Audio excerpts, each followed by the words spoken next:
I'm Liz Schrum for the Wisconsin Technology Council, here with WisBusiness.com, the show. Just ahead, Tom Still talks about how Milwaukee can learn from other cities when it comes to attracting venture capital. And Michael Ertmer, founder of Wisconsin's Bunker Labs chapter, talks about veterans and entrepreneurship. And now, here are this week's tech metrics. These snapshots of key indicators in the Wisconsin economy are developed by the Wisconsin Technology Council for its policy and news reports.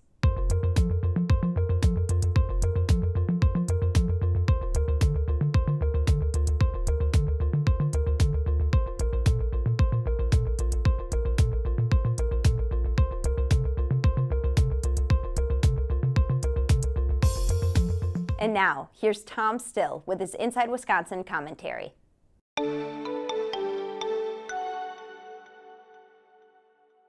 While most of the nation's venture capital is clustered on the East and West Coast, the Midwest is home to emerging pockets of early-stage investment dollars. The door is open for Milwaukee to become one such hub based on the experience of Fund of Funds up and running in Michigan and Ohio.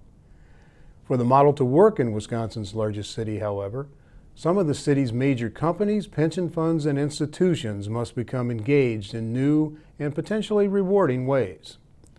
One way to lure more of those dollars to Milwaukee is to salt the mine. Major companies in Milwaukee could take the lead in forming a fund of funds, which is a vehicle for pooling capital and investing in emerging firms. A model in a comparable Midwest city is Centrifuge. Established by the business community in Cincinnati, Centrifuge is a nonprofit organization that has created a syndicate fund to invest in venture funds that have an interest in backing young companies in the region and beyond. Centrifuge has nearly 30 corporate, foundation, and academic investors, including Procter & Gamble, Kroger, and Western and Southern. It grew out of a business community leadership and a sense that Cincinnati's future rested not only with legacy companies, but with new companies that might arise close to home. Another Midwest example is the Renaissance Venture Capital Fund in Michigan. It was formed by Business Leaders for Michigan, which is made up of CEOs and other senior executives from that state's largest job creators and universities. With offices in Ann Arbor and Detroit, Renaissance has raised two funds totaling $124 million since 2008 through investments by a number of major Michigan companies, foundations, and others. That list includes Ford, DTE Energy, and Blue Cross Blue Shield of Michigan. Money invested in the Renaissance Fund is reinvested in venture capital funds across the nation, bringing those experienced funds to Michigan to invest in the state's promising startups. Renaissance has invested in 22 venture capital funds so far, which is why Michigan has become home to a rising number of such funds. It has also experienced double-digit growth in venture capital dollars invested. Obviously, neither the Renaissance Fund nor Centrifuge are charities. Their investors want to make money, as do the venture capital funds in which they invest. There is a sense of enlightened self-interest, however, that comes when mature industries recognize their role in helping nurture emerging businesses that revitalize local economies and communities. Milwaukee has that cadre of major companies. It has experienced investors in the angel and small fund end of the spectrum. Increasingly, it has the right technical talent and ideas. What's needed is a shared sense of urgency about reinvesting in the city and the region.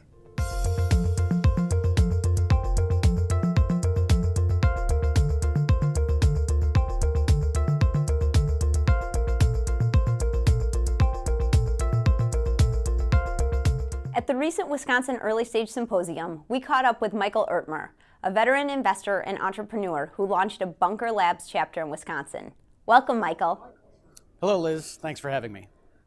What is Bunker Labs and what are its origins? Sure. Thanks for the question. So, Bunker Labs, we help military veterans start and grow businesses. So if you think of a co-working space meets Startup Accelerator, we've worked with Techstars as an example. So if you think of Techstars for military veterans, that's part of what we do. But we're focused on delivering mentorship, access to investment capital, and arguably most importantly, helping military veteran startups acquire their first paying customer. Because ultimately, if if a startup is successful raising money, that might be a hobby. It's a business when somebody's willing to pay for it. How can veterans with an interest in entrepreneurism get involved? The best way to get involved is to reach out on the website. So it's bunkerlabs.org. So bunker like a military bunker, or our founder served on the USS Bunker Hill. So there's a lot of bunker references. But bunkerlabs.org, go to the website and just submit in the contact info. Our chapter is based in Madison, but we have a statewide strategy as we describe it. Our goal is to serve any veteran, any business, anywhere in the state. And we're working with partners like the Tech Council, the Small Business Development Centers, Greater Madison Chamber of Commerce, and other key partners in other areas to kind of accomplish that. So if a veteran wants to start a restaurant, as an example, that's a better fit for what the Small Business Development Center does. If they want to start an app, or if they want to start a bakery, but then sell cakes with an app, we're very well positioned to help with that. So we primarily focus on technology startups, but our goal is to literally help every business quarterback to whatever they need next. And quite often that's investment capital. Most importantly, it's a paying customer. World War II vets were famous for starting businesses. What do you see with today's generation of veterans? So after World War II, 49% of military veterans went on to start or own a business. So aside from saving democracy, they also literally built the foundation of the post-economic boom in the United States. So today, 25% of veterans want to start or own a business. Only 6% of them do. So there are a lot of factors to that. One is just military deployments. If people are deployed for 6, 12, 18 months before they move home, their entire professional network has moved forward 2 years. So the core of what we do is professional networking for military veterans. The heart of it is entrepreneurship. And there's also kind of a clubhouse effect. So after World War II, the VFW and American Legion did a great job for military veterans to kind of rally around that. We like to think we're kind of a modern version of what they did for the World War II veterans, where veterans want to connect around something aspirational and professional, and that has a meaningful impact on their business or their business career. Thanks, Michael, and thank you for watching this edition of WisBusiness.com, the show. The show is produced by the Wisconsin Technology Council and WisBusiness.com and sponsored by UW-Milwaukee and Exact Sciences.